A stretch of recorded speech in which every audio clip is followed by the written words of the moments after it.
Olá, tudo bem com vocês? Aqui é o Major Mário, professor de Química, e a gente vai abordar, numa sequência de 5 aulas, incluindo uma de exercícios, um assunto do segundo ano, que é eletroquímica, que trata justamente da relação que há entre eletricidade e reação química, tá? Então, nós iniciaremos com alguns conceitos básicos, uma explicação bem rápida de como começou o estudo da eletroquímica.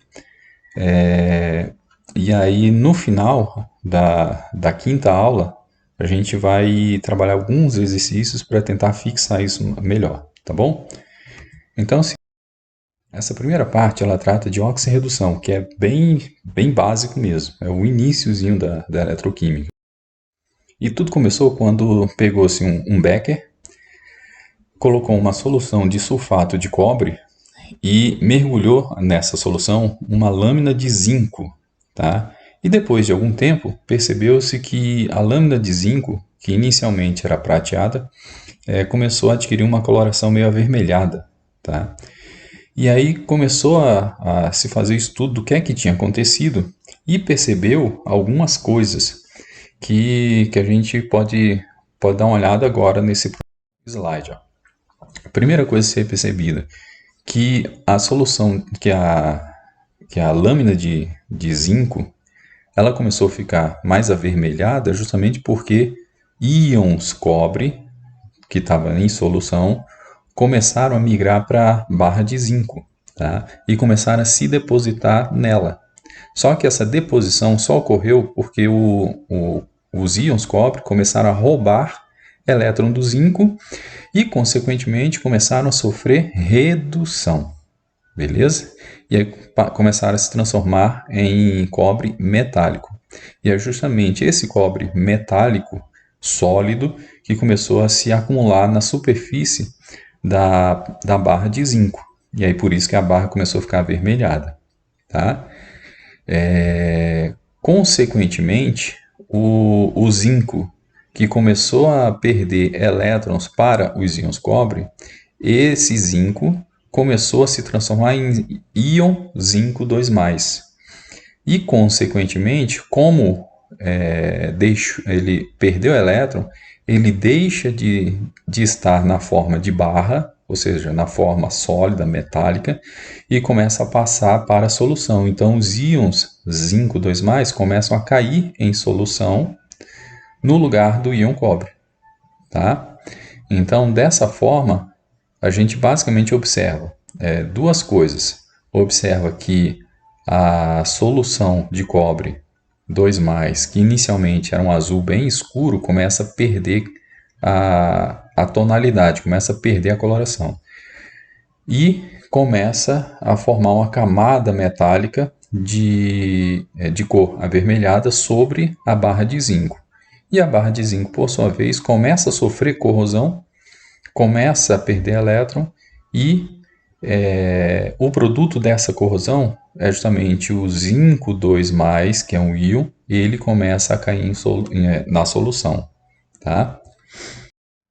Aí, baseado nessas observações, foram definidos alguns conceitos bem básicos. Primeiro, oxidação.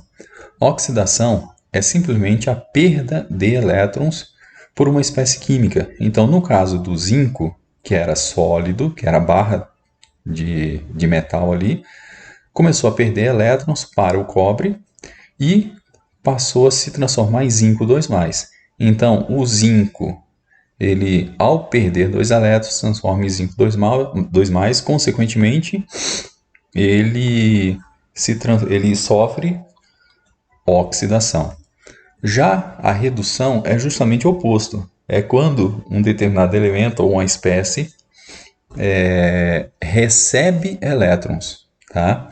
Ao receber elétrons, ele pega, no caso do cobre, por exemplo, era cobre 2+, que era íon, quando recebe elétrons, se transforma em cobre metálico, que é justamente o que acabou se depositando na lâmina de zinco, e aí dando aquela coloração avermelhada. Então, o íon cobre 2+, ao receber elétrons, se transforma em cobre metálico.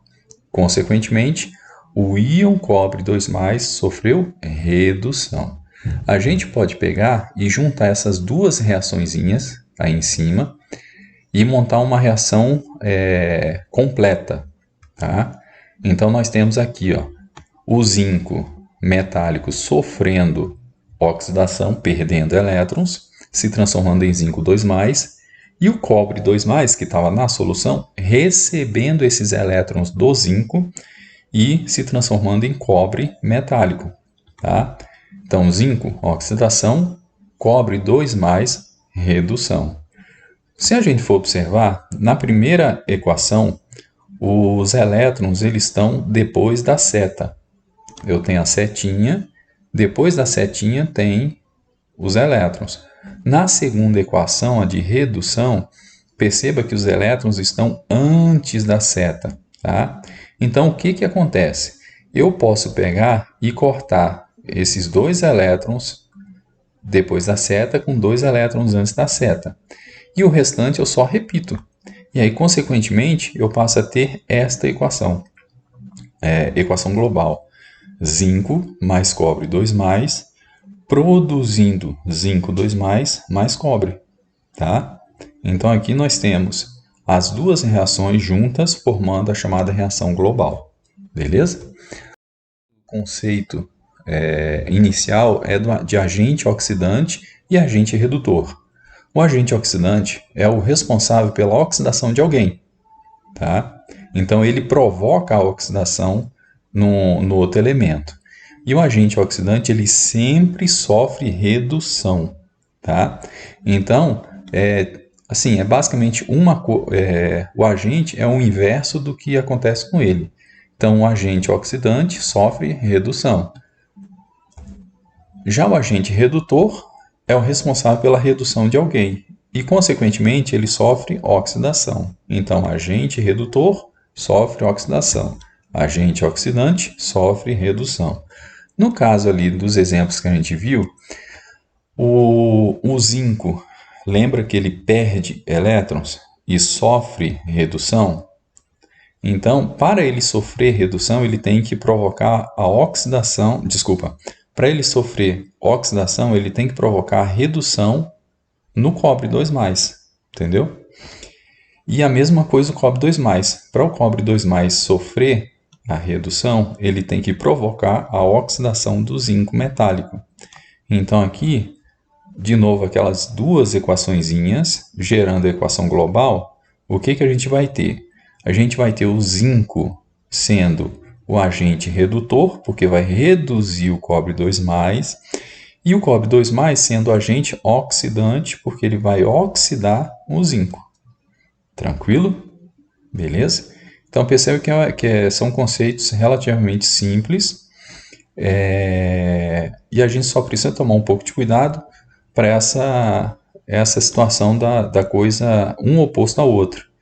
Então, agente oxidante sempre sofre redução.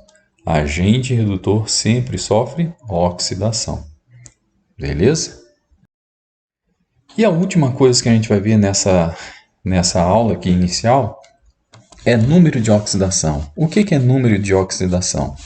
Olha só, todo átomo, todo elemento químico e, consequentemente, todo átomo, ele vai apresentar elétrons, correto? Isso aí vocês viram lá no primeiro ano, em ligações químicas, em tabela periódica, distribuição eletrônica e por aí vai, tá? Só que é o seguinte, algumas vezes existem átomos ou elementos químicos que perdem elétron, certo? Quando ele perde elétron, ele acaba ganhando uma carga positiva. Então ele pode ficar +1, +2, +3, +4. Já outros elementos, eles podem receber elétrons, tá? E, consequentemente, ele vai adquirir carga negativa, -1, -2, -3. Toda vez que o elemento passa a apresentar uma carga positiva ou negativa, essa carga aí nós chamamos de número de oxidação. que aí pode ser positivo como pode ser negativo, tá? Então, o número de oxidação basicamente é isso. É a carga elétrica que um átomo ou elemento passa a apresentar depois que ele perde ou ganha elétrons. Tranquilo? Uma outra situação que pode acontecer é o seguinte: o elemento ele pode simplesmente não acontecer nada com ele. Tipo, ele não reagiu com ninguém.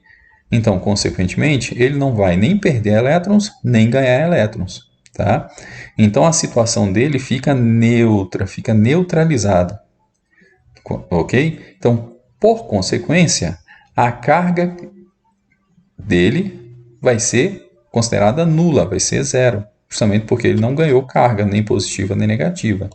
Essa carga nula também é considerado o número de oxidação, tá? Só que, diferentemente das outras situações, o número de oxidação nesse caso é zero. Tranquilo? Então, só dando uma olhada aqui, ó. Número de oxidação, ou NOx, é um número associado aos átomos de um determinado elemento presente em uma determinada substância que está relacionado à carga elétrica que esses átomos apresentam nessa substância. Essa carga elétrica pode ser uma carga real ou uma carga imaginária, que se atribui aos átomos em função do ambiente eletrônico ao redor do átomo em uma substância. Então, de novo, traduzindo isso aí tudo. Número de oxidação é a carga elétrica que o átomo passa a apresentar quando ele perde ou ganha elétron, certo? E algumas situações, quando ele não reage com ninguém, a carga elétrica fica nula, passa a ser representada como nula, como zero. E essa situação também é considerada o número de oxidação, só que zero. Beleza? Pronto. Ah, tá, desculpa. Aqui eu tenho alguns exemplos, então mais à frente a gente vai ver com mais detalhe essa questão de número de oxidação. Mas ó, aqui eu tenho três situações. Ó. Eu tenho aquela situação em que ou o elemento não reagiu com ninguém, ou ele está só em contato com átomos dele mesmo. Então, nessas situações, quando não aparece carga nenhuma aqui em cima, significa que é zero.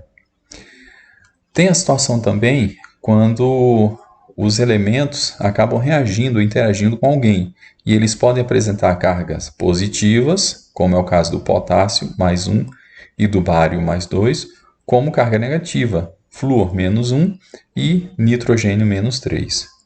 E tem uma situação em que os elementos interagem uns com os outros, mas aqui em cima não aparece carga, tá? Tipo, não é que não exista, só não aparece para a gente, mas que na realidade eles apresentam cada um suas cargas. Toda vez que um átomo interage com outro átomo diferente, ele vai apresentar número de oxidação. Beleza? Por mais que não apareça aqui em cima. Mas isso aí a gente vai ver com mais calma nas próximas aulas, tá? Então, por hoje, a gente vai ficando por aqui. Agradeço pela atenção. E na próxima aula a gente continua com essa sequência de eletroquímica, tá bom? Então, um abraço a todos e até a próxima.